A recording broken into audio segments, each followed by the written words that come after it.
Halo, apa kabar? Assalamualaikum warahmatullahi wabarakatuh. Kembali berjumpa dalam program Off the Record, membaca berita di balik berita. Ya, Anda boleh baca beritanya di mana-mana, tapi untuk tahu konteks dan background beritanya, oke, silakan bergabung kita ngobrol bersama kami. Saya Ersbun Arif. Dan saya Agi Beta, senang sekali menjumpai Anda kembali. Ya, pemirsa Anda harus ikuti sampai selesai. Ini banyak sekali masalah ya ini yang muncul dan harus kita bahas bersama. Kita seneng-seneng nggak seneng sebenarnya Mbak Agi, karena nggak senengnya ya karena bisa ketemu lagi dengan teman-teman, dengan sahabat Off the Record. Nggak Mhm, senengnya itu karena kita kok selalu bawa kabar buruk begitu ya. Itu apa boleh mhm, buat dalam situasi pemerintahan sekarang ini kok nggak ada pilihan lain, yang kabar yang muncul itu memang selalu kabar buruk. Sekali-kali kabar gembira, misalnya Pak Jokowi yang mhm, janji bawa investasi gede dari Abu Dhabi atau Dubai, ternyata begitu pulang tadi pagi nggak ada yang diomongin Pak Jokowi yang gede itu. Yang ada cuman kesepakat ada MOU mau bangun financial center, ya itu daripada enggak aja sama sekali lah, kira-kira begitu ya Mbak Agi ya. Jadi mhm. kelihatannya ini adalah merupakan upaya terakhir dari Pak Jokowi untuk mendapatkan investor, karena waktunya saya kira Pak Jokowi nggak mungkin lagi untuk mencari investor seperti ini gitu ya Mbak Agi. Dan itu Ya. kabar yang saya kira juga sebenarnya kabar buruk juga ya, tapi terutama orang pasti ini lihat kabar buruk Pak Jokowi. Kalau kalau banyak rakyat sebenarnya nggak terlalu berkepentingan dengan IKN, tapi yang justru mengejutkan itu adalah keputusan pemerintah untuk mewajibkan asuransi baik kendaraan bermotor ya, baik mobil maupun sepeda motor ya Mbak Agi ya. Waduh, ini kayak katanya ini disebut apa Mbak, tapera jenis baru gitu ya Mbak Agi? Iya, betul sekali Mas Hersu. Jadi soal Pak Jokowi tadi itu dulu ya. Jadi salah satu yang lainnya itu yang lain-lain begitu kan. Tapi yang berkaitan dengan IKN yang dijanjikan itu adalah akan pemerintah Uni Emirat Arab gitu akan berinvestasi membangun financial center di IKN. Nah, kita tahu financial center itu tentu membutuhkan orang yang membutuhkan financial center di sana begitu. Kita tahu penduduk IKN saja masih minim sekali, bahkan tidak ada penduduk aslinya malah disuruh keluar kan Mas Hersu.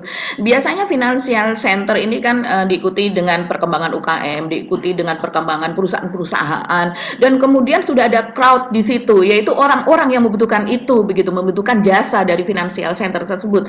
Bahkan dikatakan bahwa financial center itu katanya membutuhkan satu blok begitu, blok tersendiri yang artinya itu akan menjadi sebuah nggak tahu berapa hektarnya begitu ya. Nah ini dan masih berbentuk MOU begitu, yang nantinya akan dilaksanakan atau tidak kita belum tahu, dan pasti ada klausul di situ, ada apa namanya syarat dan ketentuan yang berlaku. Biasanya sebuah financial center itu berdiri di lokasi yang sudah jutaan begitu Mas Irsu penduduknya di sebuah kota besar begitu ya, yang membutuhkan supaya aksesnya itu lebih mudah. Nah sementara IKN sendiri yang sering kali dikatakan kenapa SoftBank itu mundur adalah karena SoftBank menginginkan adanya jumlah penduduk sekian juta, padahal ternyata dari rencana awal itu IKN itu hanya maksimal 2 juta. Jadi sebuah kawasan yang eksklusif begitu, sehingga kemudian itu menjadi salah satu sebab begitu ya alasan dari SoftBank itu mundur dulu. Nah, sekarang apakah iya? Kapan? Kalau seandainya iya tuh kapan? Kapan penduduk IKN akan menjadi sekian ratus ribu atau sekian juta sehingga membutuhkan sebuah financial center. Nah, itu saja deh. Kita melihatnya, cara melihatnya dengan mudahnya itu seperti itu begitu Mas Ya, ya. Hersu. Jadi bukan yang investasi yang gede gitu yang seperti dikatakan oleh Pak Jokowi itu ya. Iya iya, jadi ini bukan sebuah, mereka memberikan pinjaman atau mereka menggelontorkan uang fast money seperti itu, bukan. Ini tentu banyak persyaratan untuk sebuah pendirian financial center begitu. Financial center ini membutuhkan ini, apa namanya, yang kita lihat sampai sekarang ini masih membutuhkan tenaga-tenaga expert begitu ya Mas Hirsu, yang dia ada secara offline di situ, bukan yang dikerjakan secara remote begitu ya. Walaupun Nah, sebagian kalau sudah kalau di bisa. Jakarta sudah ada belum namanya seperti model financial center itu Mbak Agi? Financial center seperti ini mungkin kita bukan berbentuk satu blok tersendiri seperti itu ya Mas Hersu, tapi memang sudah ada begitu. Jadi seperti misalnya kawasan-kawasan ekonomi seperti itu yang secara Atau khusus begitu. SCBD itu ya? Itu juga termasuk Seperti financial. SCBD misalnya, di situ ada Bursa Efek Indonesia, kemudian di situ ada perusahaan-perusahaan yang bergerak di finansial begitu Mas Hersu, perbankan apa dan sebagainya. Banyak juga di situ konsultan yang kita kalau melihat, oh iya konsultan asing dan kemudian para emiten yang ada di BEI itu juga mereka memiliki kantor di situ begitu ya. Itu salah satu financial center yang ada di Jakarta begitu Mas Hersu. Nah, kalau di Cina juga lain lagi, di kota-kota pertumbuhan itu ada financial centernya dan mereka membutuhkan nasabah ini mereka ini Mas Hersu yang memerlukan jasa dari mereka. Ini kan apa ya? Ini adalah proyek atau bisnis jasa financial center itu seperti itu begitu. Jadi mereka membutuhkan nasabah kurang lebih demikian. Ya, ya kan ini beda dengan yang seperti dibayangkan oleh Pak Jokowi kan kelihatannya kan Pak Jokowi kemarin kan menyatakan bahwa pemilik Burj Al Khalifa itu Emaar itu kan melalui Emaar itu kan katanya mau investasi gede banget gitu ya. Dan kita memang taunya dia ini memang bangun kota-kota seperti di Dubai dan sebagainya gitu memang iya tapi itu kan memang betul-betul sebuah kota yang direncanakan dengan sangat bagus dan sejauh ini memang berhasil. Kalau ini kan memang posisinya antah berantah gitu. Kalau saya sih menduga-duga kemarin itu kelihatannya si pemilik Emaar ini si Al Abar itu kan dia datang ke Indonesia itu untuk soal pariwisata dan ekosistem pariwisata yang dia kejar ya bukan seperti yang di IKN, makanya dia datangnya ke Labuan Bajo, datang ke mana ke tempat apa di Mandalika begitu ya. Itu mungkin dia tarik. Tapi Pak Jokowi kan seperti biasa nggak bisa ngelihat orang yang punya duit nganggur gitu, pasti akan diminta investasi gitu ya. Makanya dia kemudian dia diajak ke IKN oleh Erick Thohir dan katanya ketika bertemu dengan Pak Jokowi waktu itu dia katanya ngomong bahwa dia belum pernah lihat ada tempat sebagus dan seindah seperti di ibu kota negara yang baru itu kata Emaar dan dia janji akan investasi yang gede. Makanya itu Pak Jokowi pada waktu itu menyampaikan pidatonya di depan para investor-investor tuh waktu ada groundbreaking juga di IKN gitu. Tapi saya kira pasti para investornya sesama investor pasti paham lah gitu. Justru yang dapat uang gede itu Erick Thohir karena dia ada kerjasama dengan sejumlah dengan perusahaan di sana nilainya 3 miliar US dollar gitu sekitar 48,3 triliun kalau dirupiahkan. Itu cukup lumayan lah gitu ya. Iya, ini kan memang Pak Erick Thohir ini sebagai seorang pengusaha jeli begitu ya dan dia juga yang ngejok-ngejokin juga supaya orang dari Emaar ini kemudian datang ke IKN begitu Mas Hersu. Cuman ya itu tadi kalau kita lihat di banyak kawasan begitu Mas Hersu yang banyak kegiatan keuangan itu kita lihat sajalah itu secara tradisional atau konvensional. Kota-kota besar itu terbangun di pinggir pantai begitu ya. Karena memang di pelabuhan itulah terjadinya ekspor impor bentuk perdagangan. Dimulainya sebuah kota itu umumnya memang terjadi di pantai yang menjadi pelabuhan seperti ya misalnya kita tahu di Semarang, di Surabaya, kemudian di Medan, di Jakarta sendiri begitu kan. Nah, kalau di yang tidak ada pelabuhan ya itu di pinggir sungai yang besar seperti di pinggir-pinggir Sungai Nil itu kan kotanya tumbuh begitu karena memang terjadi kegiatan ekonomi di sana yang sangat masif begitu. Nah, ini di IKN, ini yang jauh dari pelabuhan, bahkan sekarang ini tolnya belum nyambung apa mungkin apa ya, ini adalah memang mimpi dari Pak Jokowi begitu ya Mas Hersu. Tapi ya kita melihatlah ke depannya begitu. Iya, oke. Nah, ini soal IKN udah kita bahas ya. Sebenarnya topik yang menarik juga soal bahwa Pak Jokowi itu juga hari ini melantik 3 orang wakil menteri, Mbak ya. Ini kan ada wakil menteri keuangan, wakil menteri pertanian dan wakil menteri investasi. Kalau kita lihat nama orang-orang yang dilantik ini, kalau Menteri Keuangan dan Menteri Pertanian orangnya Pak Jokowi, orangnya Pak Prabowo ya. Tommy Soeharto, keponakannya, dan kemudian Sudaryono ini sebenarnya orang Pak Prabowo yang tadinya disiapkan untuk jadi gubernur Jawa Tengah, tapi kelihatannya namanya nggak cukup kompetitif. Dan kemudian ada satu lagi, ini Yulia Tanjung, ini kelihatannya ini pejabat karir di Kementerian Investasi begitu. Tapi orang kemudian bertanya-tanya ya, ini kan Pak Jokowi tinggal berapa hari gitu lagi menjadi presiden, kok masih melantik pejabat gitu loh. Itu yang kadang-kadang orang jadi tanda tanya, walaupun kalau kita melihat orangnya dilantik itu kelihatannya ada kepentingannya Pak Prabowo kan gitu ya Mbak Agi.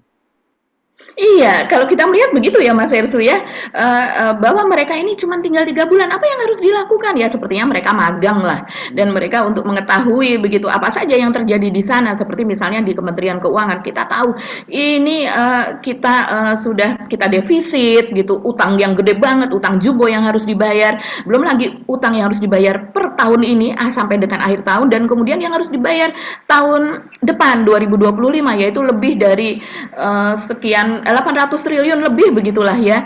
Dan ini luar biasa sekali begitu, apalagi Mas Hersu kemarin dalam kontennya sudah men-spill gitu ya, mengungkap bahwa ternyata hutang kita tidak hanya 8.300 triliun tapi sampai 12.000 triliun lebih begitu kan. Ini kan luar biasa sekali. Ini harus diketahui oleh Menteri Keuangan yang baru.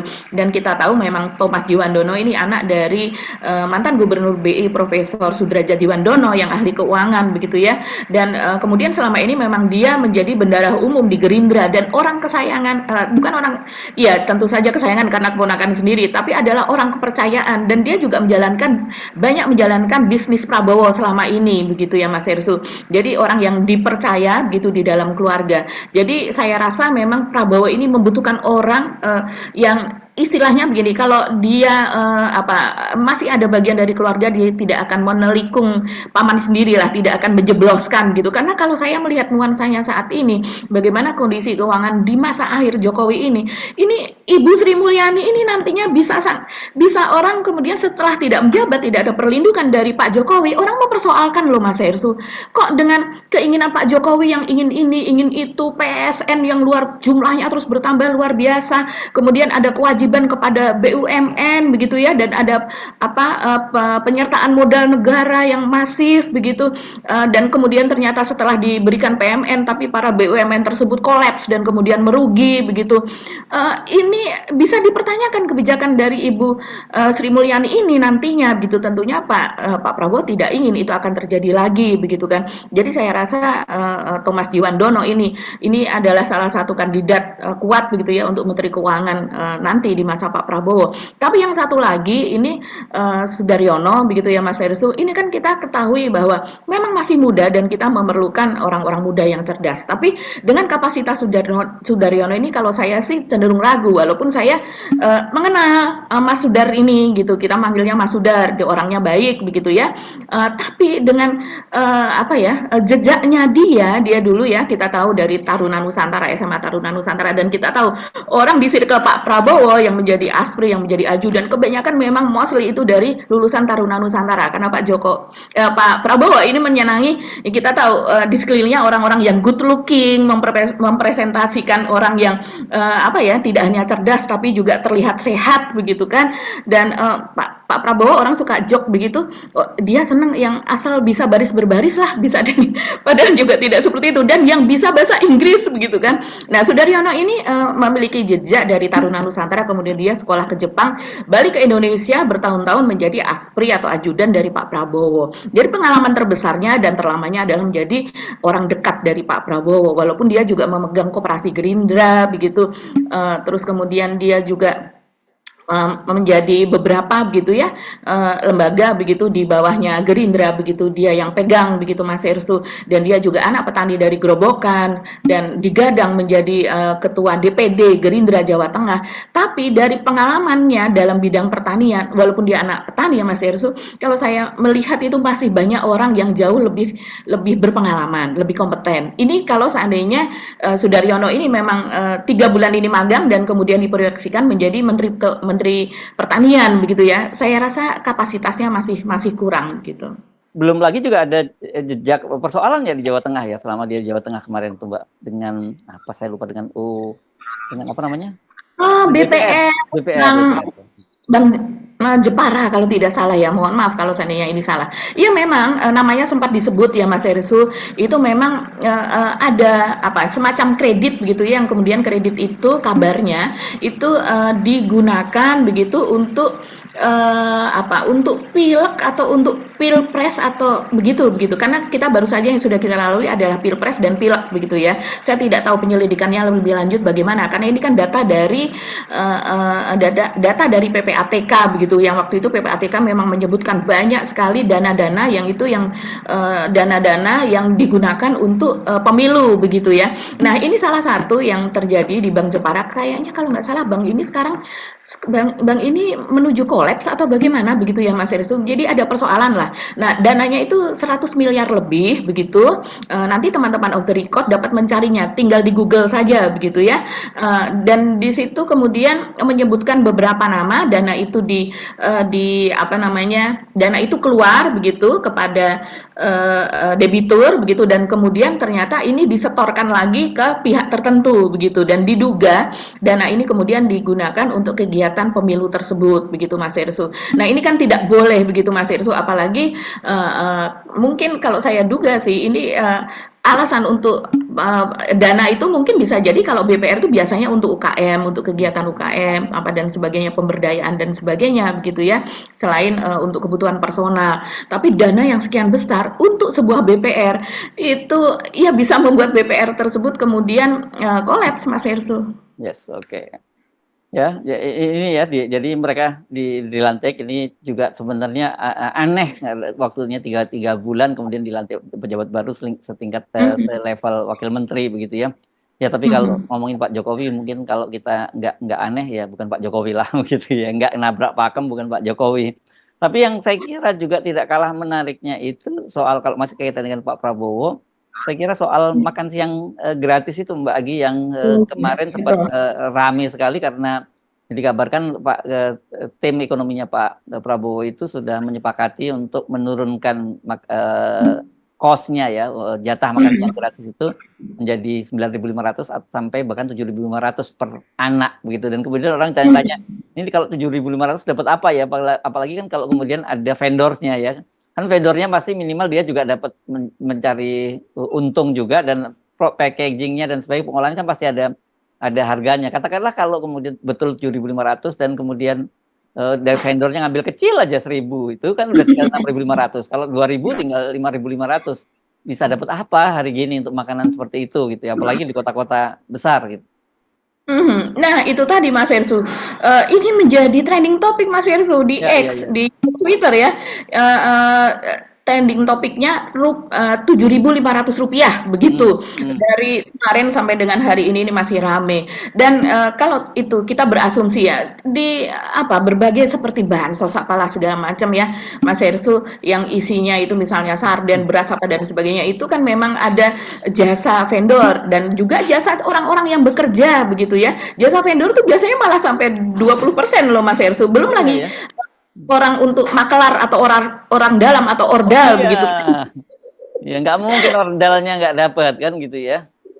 Iya ya, dan ini disorot betul loh oleh netizen. Kalau saya sih usul kepada Pak Prabowo, bacalah sendiri itu medsos Pak. Jangan mendengarkan dari orang yang di luar saja tanpa melihatnya sendiri, karena banyak sekali yang mention akun Pak Prabowo. Ketika dia berkomentar, netizen berkomentar itu langsung mention @Prabowo begitu ya. Nah, ini yang menarik, ada pendapat dari anggota Dewan Pakar kemarin ya, tim kampanye nasionalnya Prabowo, yaitu Budiman Sujatmiko. Dia ini mengatakan bahwa dengan harga yang di bawah 15.000, yaitu sekarang ini kemungkinan besar bukan 9.000 tapi 7.500 begitu, yang lebih rame begitu Mas Hersu. 9.000 saja sudah kecil, apalagi 7.500. Nah, dia mengatakan bahwa dia yakin dengan harga di bawah itu pun kebutuhan 4 sehat 5 sempurna pasti sudah bisa terpenuhi. Ia mengaku sudah menghitung bersama tim. Luar biasa, ini mungkin dia sudah punya naskah akademis yang sangat detail dengan melalui penelitian yang mendalam begitu ya. Dia kan sebenarnya orang yang pintar, memiliki ijazah akademis begitu Mas Hersu. Nah, dia mengatakan begini, itu sudah termasuk susu segar, telur, sayur dan buah dengan menu protein berganti-ganti antara daging ayam, daging sapi dan daging ikan. Kata Budiman ini ketika dimintai pendapat. Ini saya baca di kompas.com ya. Kemudian Budiman juga menegaskan kualitas gizi yang diterima anak-anak dan ibu hamil dari makan bergizi gratis itu tidak akan turun walaupun nilainya turun. Memang ada ya sesuatu yang nilainya turun tapi kualitasnya akan tetap sama begitu. Harga ini susu luar biasa. Apa ya, kita bayangin susunya susu kotak kayak susu ultra yang dibagi-bagi oleh Gibran ya kira-kira. Ya. Itu berapa sih harganya Mbak Agi rata-rata? Sekitar 2.000 Mas Hersu. 2.000 ya? Ya, sekitar 2.000 untuk mili yang kecil ya. Sekarang susu yang sebutlah misalnya kayak susu nasional gitu, yang keliling kampung itu saja, yang tetot-tetot itu sudah boleh tuh. udah Iya, itu nggak 3.500-an. boleh, itu udah di atas 3.000 memang Mas Hersu. Mhm. Iya. Jadi luar biasa kalau dia berpendapat seperti itu. Nah, yang menariknya lagi dia mengatakan begini, sumber penyediaan bahan pangan untuk program ini harus dengan mengaktifkan desa sebagai basis produksi pertanian, peternakan, perikanan, melakukan klaster swasembada program tingkat provinsi untuk mengurangi biaya distribusi dan logistik, hingga membentuk dapur-dapur non komersial secara merata dan dekat dengan target penerima manfaat. Aduh, Mas Budiman, ini kan sudah diupayakan selama 10 tahun oleh Pak Jokowi dan itu tidak berhasil begitu ya. Dan dia mengatakan bahwa asalkan sumber penyediaan bahan pangannya tidak melalui cara komersial murni berbasis pasar konvensional. Jadi itu tadi melalui klaster-klaster yang ada di desa. Butuh berapa tahun pembentukan klaster tersebut begitu. Dan kemudian dia mengatakan bahwa asal tidak membeli bahan-bahan pangan tersebut di pasar konvensional, karena pasar konvensional kan sudah melalui pedagang, artinya sudah tangan kedua yang sudah melalui rantai distribusi. Ini harus diambil dari pihak langsung. Nah, padahal ini kan nuansanya makan siang gratis atau dikatakan bergizi, nggak tahu kalau 7.500 apakah masih bisa dikatakan bergizi. Nuansanya adalah pemberdayaan masyarakat. Jadi kata Pak Prabowo, kalau kita spend money $1, maka akan kembali $2. Kenapa? Karena terjadi pemberdayaan masyarakat di situ begitu. Termasuk mereka yang ada di tangan kedua, di distribusinya apa dan sebagainya begitu.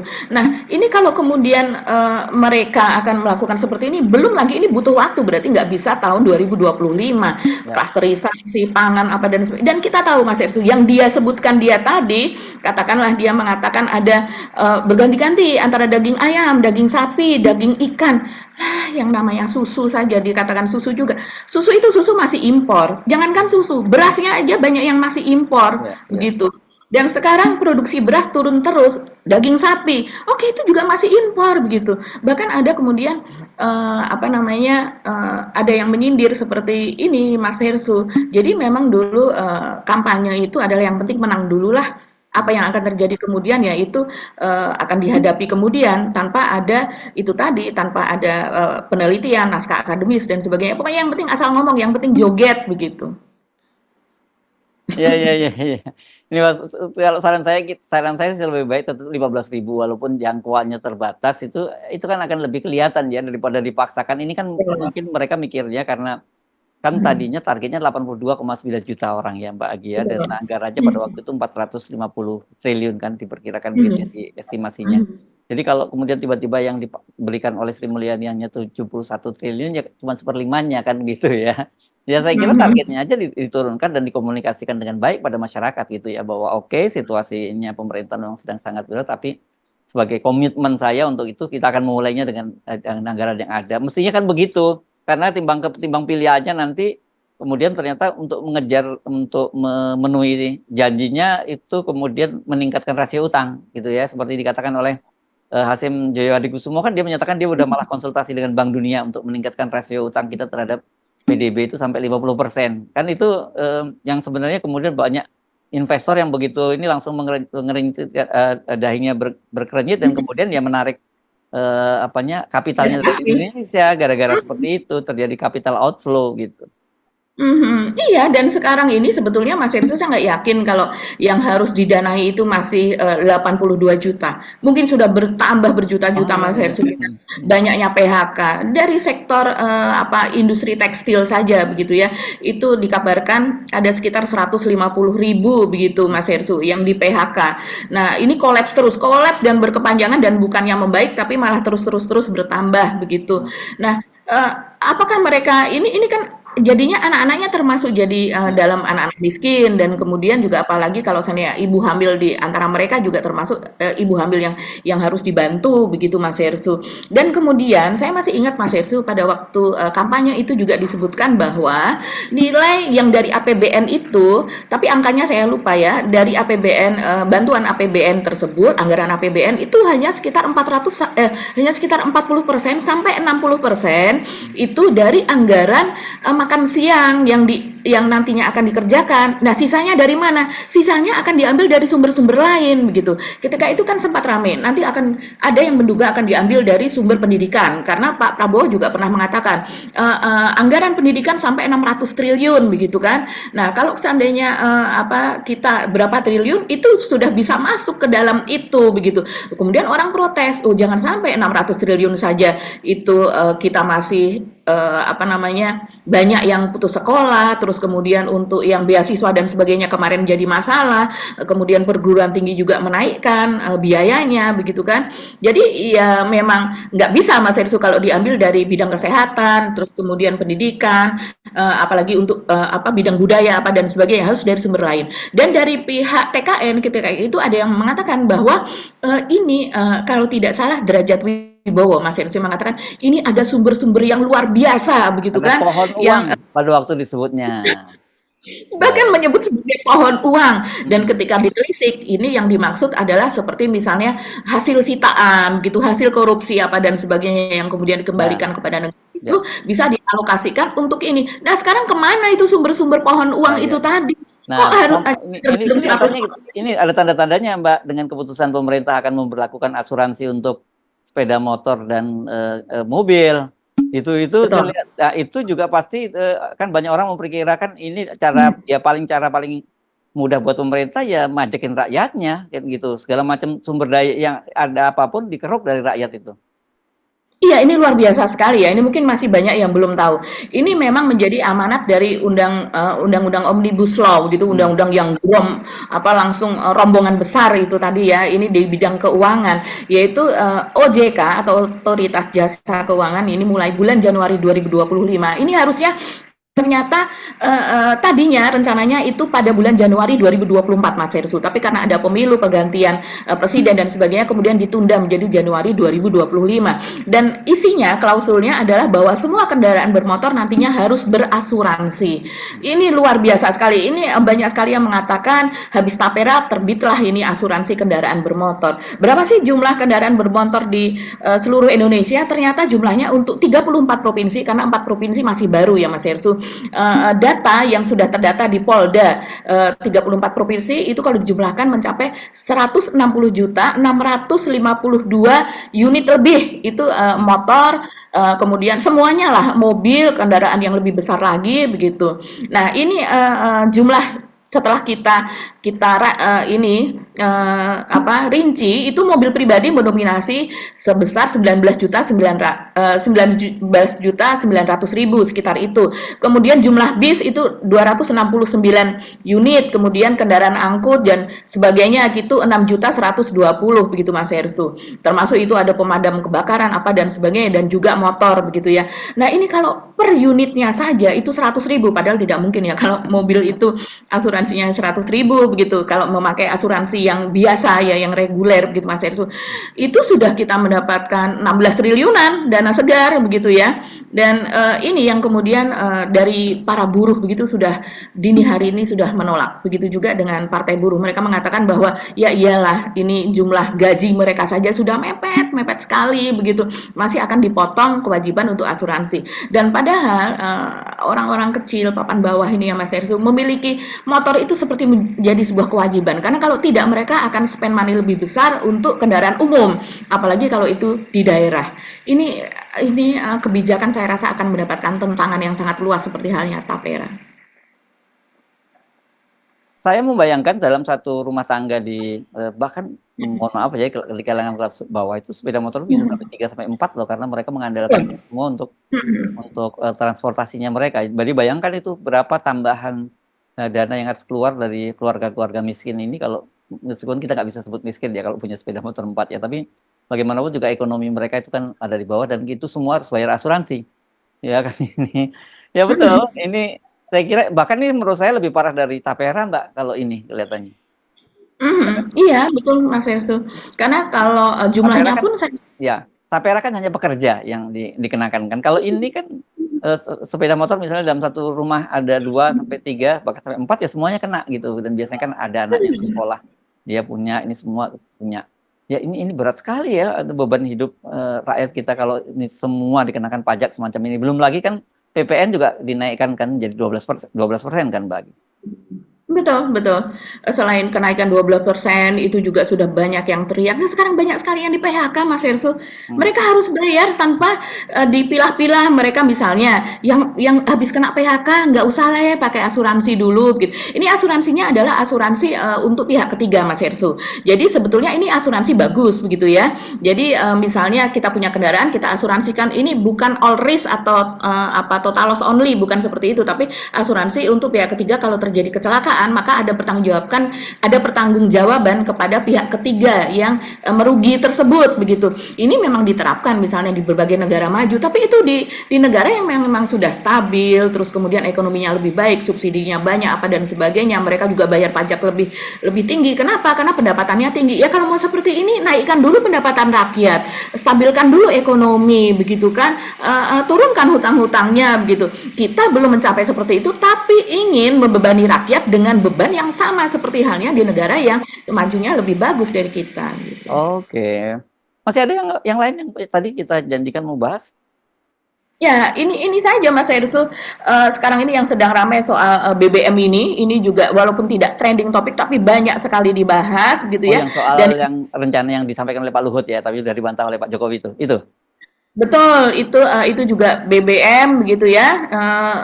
Ya mungkin Pak Jokowi itu tadinya saya rasa sih memang ada rencana ya. Hmm. Tapi Pak Jokowi ini kan dalam masa dia lengser dia tidak mau sudah ketahuan menterinya korupsi, sudah ketahuan hutangnya menumpuk, kemudian investasi IKN gagal, begitu investasi asingnya mendatangkan gagal, begitu. Belum lagi keriuhan dinasti Jokowi, begitu kan Mas Hersut. Yang Ya. bahkan terakhir ini adalah Mas Hersut viral sekali yang ternyata terungkap bahwa di ruangan Gibran itu banyak sekali action figure. Wis, ya. Aktivitas Mas. Banyak lego, Mas. Hah? Banyak lego. Sama tamunya. Pedes. Iya, anak-anak anak-anak besok udah berangkat. Soalnya dari Senin udah. Kesel tuh.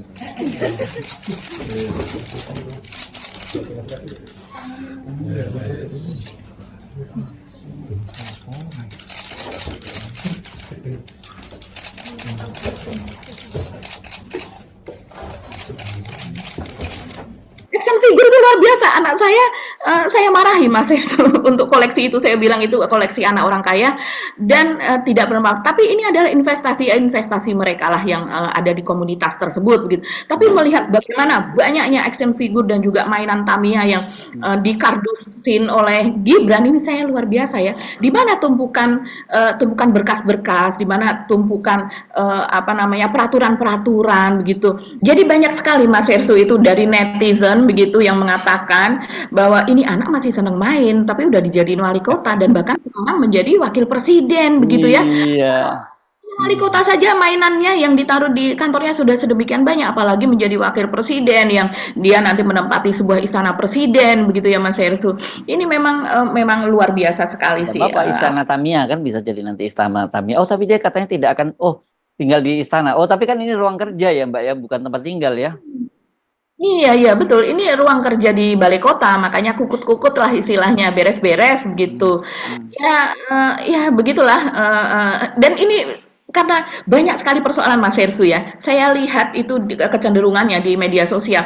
Itu kemana buzzer dari Pak Jokowi, buzzer Gibran dan sebagainya. Mereka lenyap Mas Hersut, hilang begitu saja. Ini kan yang tadi trending topik soal diturunkannya nilai atau harga dari makan siang gratis yang katanya makan bergizi, apa masih bisa disebut bergizi ya, itu rame sekali, tapi tidak saya jumpai begitu satupun itu yang dulu joget-joget buzzer itu nggak ada Mas Hersut, mereka lenyap. Karena mereka kurang gizi, Mbak, jadinya. Ya program pemerintah aja kurang, apalagi untuk buzzer kan sekarang begitu. Tapi memang ini saya kira sebenarnya kita harusnya nggak terlalu terkejut ya kalau Gibran itu koleksinya mainan, karena bapaknya sendiri kan juga bacaannya komik kan banyak orang bertanya-tanya kok nggak ada buku ya di ruangannya Gibran, kok banyaknya mainan ya. Ya bapaknya juga kan komik ya, wajar kalau Gibran juga tidak suka baca buku-buku yang berat-berat begitu. Tapi kan persoalannya ini bangsa ini kan bukan untuk mainan kan gitu. Iya, memang tradisi menulis dalam keluarga Pak Jokowi itu sepertinya juga kurang dan biasanya orang yang Membaca, kalau menulis sering Mbak, saya kira di di X, di Twitter sering. Tapi kalau membaca saya kira memang mereka tidak punya tradisi semacam itu, dan saya kira bahaya Iya. loh untuk seorang pemimpin dan dia tidak bisa tidak pernah membaca. Jadi wawasannya seperti apa, apalagi kemudian dibandingkan dengan Pak Prabowo yang kutu buku ya. Waduh, beda banget itu nantinya ya. Iya, iya, iya, luar biasa sekali. Ini memang orang yang bisa menulis adalah orang yang memiliki kebiasaan membaca, menjadi Terus habit begitu kan. Ya, jejak yang ditinggalkan setelah kita tidak ada itu kan ya, antara lain adalah tulisan begitu, berupa narasi begitu, berupa opini apa dan sebagainya. Dan ya. sepertinya ini memang kalau opini juga opini berdasarkan ini pribadi, tidak berdasarkan misalnya dari data akademis apa dan Ya. sebagainya. Ya begitu. Oke, dan jangan lupa itu adalah wakil presiden kita nanti ya. Lepas Anda memilih atau tidak memilih, itu adalah wakil presiden Republik Indonesia. Ya. Ya, Oke, bahkan bisa ya. presiden kan Mas Heru. Bahkan bisa menjadi Iya, bahkan bisa jadi presiden. tamu berhalangan. Ya. Oke, Mbak Agi, kita pamit dulu ya. Sampai ketemu lagi besok. Kita lanjutkan omon-omon lagi besok ya. Saya Hersubun Arif. Dan saya Agi Beta, terima kasih atas perhatian Anda. Tetap salam 0%. Wassalamualaikum warahmatullahi wabarakatuh. Waalaikumsalam warahmatullahi wabarakatuh.